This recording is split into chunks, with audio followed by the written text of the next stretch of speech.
Agora, vamos iniciar um outro tema.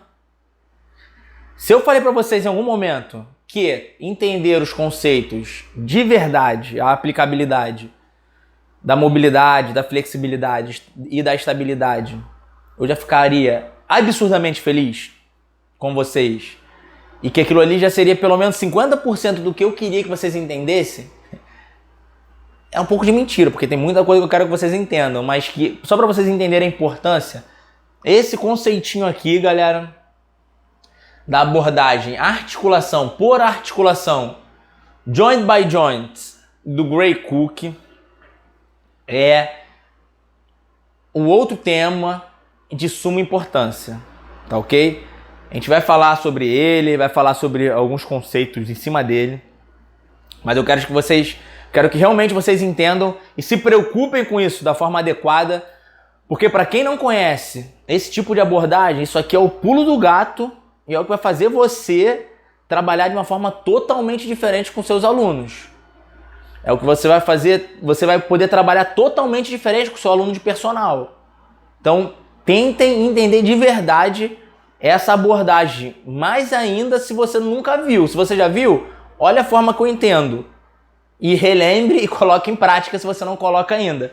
Então vamos lá, abordagem articulação por articulação. Como o próprio nome diz, nós vamos trabalhar e vamos entender as funções primárias de cada articulação, o que ela deveria fazer para que a gente possa então ver se ela está sendo exigida e realmente realizando aquela função primária. Então a gente começa lá pelo pé, a articulaçãozinha do pé. Você pensa assim, do pé é o quê? O tornozelo? Não. As articulações entre os ossinhos que temos dentro do pé. Dentro do pé a gente tem vários ossinhos e eles têm articulações entre eles mesmo. E muitas vezes uma queda de arco plantar, muitas vezes aquele pé chato, né, que a gente fala, aquele pé plano, aquele padrão de pé plano, é devido à falta de quê? De estabilidade dessas articulações, por falta de trabalho. Depois para frente a gente vai falar um pouquinho mais sobre isso. Então só para vocês entenderem o que é a articulação do pé. Então a gente começa lá no pé, depois a gente tem o tornozelo, depois a gente tem o joelho, depois a gente tem o quadril, depois a gente tem a coluna lombar, depois a gente tem a coluna torácica, depois a gente tem a escápula torácica, depois eu tenho a glenohumeral e depois eu tenho a cervical. E aí aqui até mostra uma ilustração em relação aos elos do meu corpo, né, em relação às minhas articulações, e o que seria um elo fraco. Tá? O que esse conceito fala pra gente? Que existem as funções primárias de cada articulação. Então, se eu falo assim, o joelho, vamos pensar no joelho. O joelho, ele tem a função primária de estabilidade. Então, se por algum motivo o meu joelho não está tendo a estabilidade necessária, isso é devido a articulações adjacentes, ou superior ou inferior a ele. Então, se o meu joelho, por algum motivo, faz um movimento, o joelho tem que fazer flexão e extensão. Imagina que o movimento de valgo, aquela rotação interna do meu fêmur e meu joelho entrando, fazendo esse valgo, ele não é uma flexão nem uma extensão, você concorda? Concorda que você está tendo um tipo de estresse em tendão, um estresse ligamentar que pode gerar uma dor? E aí essa dor que está gerando, muitas vezes você fica pensando desesperadamente como tratar a dor do aluno na dor, com foco na dor. E aí aqui você tem que começar a pensar e entender que você não vai pensar o foco da dor, você vai pensar nas articulações adjacentes, ou superior ou inferior. Então, se eu estou sentindo uma dor no joelho, quais são as articulações adjacentes? Tornozelo e quadril. Então, o meu quadril, a gente preza que o quadril tenha como função primária o quê? Mobilidade. Se por algum motivo o meu quadril não tiver uma mobilidade adequada, pode ser que ele faça com que meu joelho faça um movimento que não seja a função primária dele. Vamos ver se vocês entenderam. Imagina que eu vou agachar, o meu quadril o agachamento começa por onde? Pelo quadril. O meu quadril vai para trás.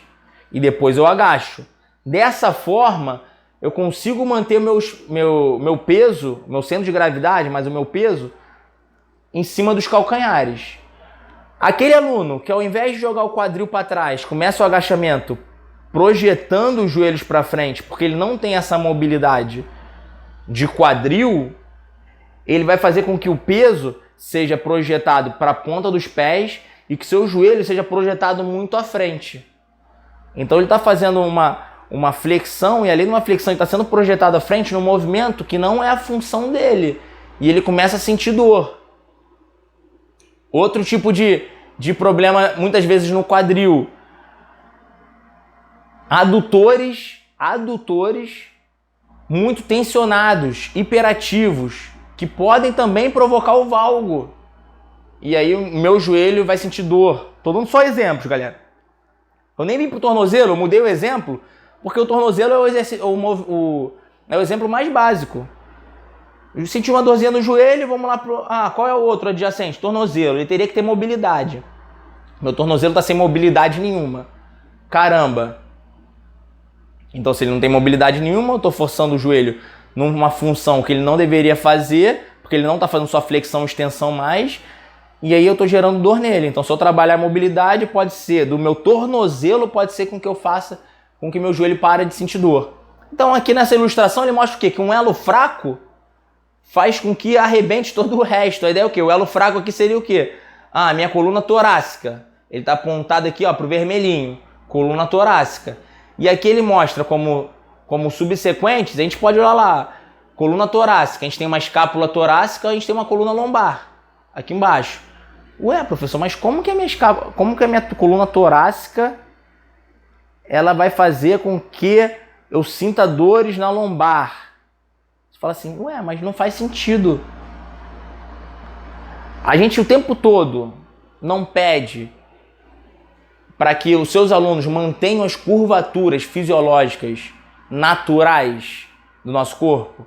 Então a região torácica, ela tem o quê? Uma cifose natural.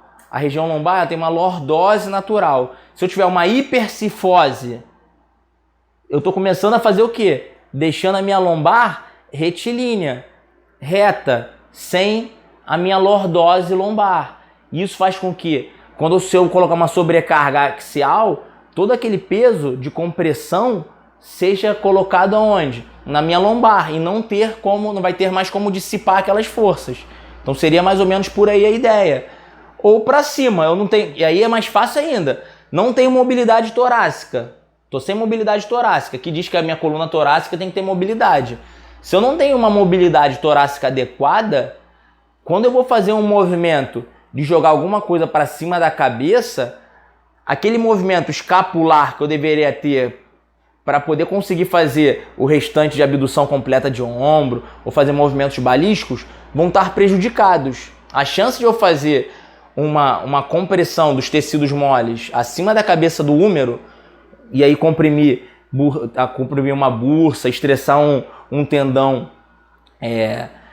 acima da cabeça do húmero e você começar a sentir uma síndrome de impacto porque eu tenho essa falta de mobilidade torácica é muito grande.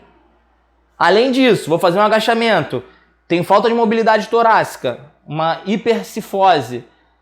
Como que eu vou manter, muitas vezes, a barra atrás para poder agachar? O cara traz a barra para frente e aí ele não consegue agachar com a barra acima da cabeça. Então, só para vocês entenderem esse conceito. Sentiu uma dor no ombro. O que eu quero que vocês pensem? Cara, sentiu uma dor no ombro? Vamos lá pensar na minha coluna torácica. Vamos pensar na minha cervical. Mas a cervical, se você for lá ver o ECOM, o esternocleidomastoideo, ele é um músculo que a gente coloca ele como... Lembra os músculos fásicos, os tônicos? Ele entra como tônico. Então ele tem tendência a essa hipertensão, né? Ele tem tendência a ser encurtado. Então eu posso estar causando um problema no ombro por causa de uma tensão excessiva no ECOM. no meu trapézio superior. E aí, se eu fizer uma liberação, eu consigo relaxar meus ombros, que estariam com uma ativação em excesso e prejudicando o resto do movimento. Eu posso estar com uma hipercifose ou com uma hiperexcitação de peitoral, com que facilite essa hipercifose e com que não deixe que eu faça a curvatura natural, com que eu faça um movimento de mobilidade torácica e abra o peito, vamos dizer assim, e de novo eu sinto uma dor no ombro devido a isso. Então eu quero que vocês pensem, e é a ideia da abordagem articulação por articulação, de pensar de uma forma mais holística, num todo, tá ok? Vocês vão entender melhor aqui na frente ainda, quando a gente fala sobre a interdependência regional.